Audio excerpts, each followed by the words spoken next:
Yr olygfa dwi eisiau edrych arni yw'r olygfa ym Mhenod 2, lle mae'r cast i gyd yn dod at ei gilydd i gael pryd o fwyd. Dwi'n fan mawr o'r ffordd mae prydau bwyd yn cael ei chwarae allan mewn drama, achos mae'n gyfle i ddangos y tensiynau, mae'n gyfle i ddangos pobl yn meddwi, yn cecri gyda'i gilydd, a mae pob un linell yn yr olygfa yn bwysig, dim ots pa mor fyr yw hi. Mae'n gyfle i ni fan hyn i weld tensiynau rhwng Mick, enghraifft, fel artist cyfoes, a Heddwyn, sydd yn rhywun fwy traddodiadol, a'r ffordd maen nhw'n tynnu ar ei gilydd. Mae'n gyfle i ni weld y merched ifanc yma hefyd yn ymateb i'r tensiynau sydd o gwmpas y bwrdd, a maen nhw yn ei byd bach eu hunain ar ôl cael madarch cyn dod i'r bwrdd. A mae hynny'n ategu rhyw haen arall o chwerthin a hudoliaeth i'r cyfan. Mae Mick yn ystod y pryd yma nid yn unig yn artist cyfoes sy'n tynnu ar Heddwyn, ond hefyd mae e'n rhyw fath o fygythiad rhywiol i Caleb. Pan mae Mick yn codi fyny ac yn cynnig mynd gyda Dela i'r gegin, mae yna rhyw fath o is-destun annifyr yma rhwng y ddau ddyn. Mae Mick yn gweithio ar gasgliad newydd, Heddwyn. Ydi o? Ie, mae angen mwy o stwff cyfoes yn ni, dos e. Falle fe ddod â pethau waith mewn i ddangos i ni. Sa'n credu bydd Heddwyn yn rhy keen ar ni, Dela. Ddim tra bod twll yn hŷn i fi'n credu wedys ti tro diwetha, nag efe Heddwyn?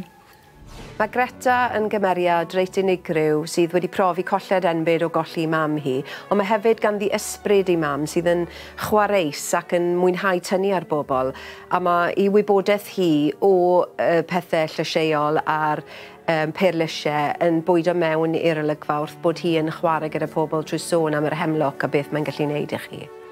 Mae fe gyd yn y gos gyda Persli yn dweud Caleb. Rhaid i fod yn ofalus achos mae'r dail yn edrych gwmws rhywun peth â hemloc. A nef hemloc, rhoi heart attack i chi. Mae Heddwyn wedi dechrau perthynas newydd gyda Elinor, a mae e hefyd o gwmpas y bwrdd yma yn gweld ei hun fel awdurdod ar gelf, ac ar fwyd hefyd. Mae'r ffaith bod yn sôn am lylwr y morte gyda'r madarch yn dangos i fod yn ddyn diwylliedig, a mae'n trio creu argraff. Lylwr o morte, fel mae'r Eidalwyr ni ddweud, wedi coginio i farwolaeth. A compliment i hwnna fod gyda llaw. Right. Mae Elinor yn gymeriad sydd yn bigog iawn, yn ywedig pan mae'n dod i drafod i merch. Hyd yn oed yn ystod y pryd bwyd yma, lle maen nhw gyd yn mwynhau, mae methu peidio a berniadu Dela am y ffaith mae'r dynion yn ei bywyd hi sydd yn gwneud popeth drosti. Mae Dela wastad wedi bod yn lwcus dweud yno. Neu popeth drosti. Solid burn, mam-gi. Mae Mags yn ferch ifanc sydd yn arsylwi ar lot o bethau, ond ddim yn dweud rhyw lawer. Ond o'n i yn hoffi bod hi'n dweud solid burn mam-gi wrth i mam-gi am be mae'n dweud am ei mam, sy'n swnio fel rhywbeth byddai fy mhlant yn dweud wrtho i. Ond beth ni'n gweld yn bennaf fan hyn yw Caleb a Dela wedi creu teulu newydd, teulu amgen o gwmpas ei gilydd, a mae yna densiynau wedi codi o hynny. Mae yna gyfrinachedd nawr rhwng Dela a Caleb. Dela yw'r un sy'n cadw pethau wrth Caleb, fel y ffaith bod hi wedi bod i Gaerdydd i weld fioled. Pryd ys ti Gaerdydd? Mond mewn y mas o'n i. Dim siarad siop heno efe Heddwyn. A mae Caleb ei hunan yn dechrau teimlo chydig yn ynysig yn y sefyllfa yma.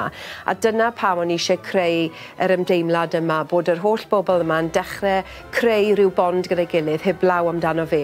Un wrth un, maen nhw gyd yn ara deg, yn gadael y bwrdd, a maen nhw'n gadael Caleb ar ei ben ei hun i feddwl am ei sefyllfa.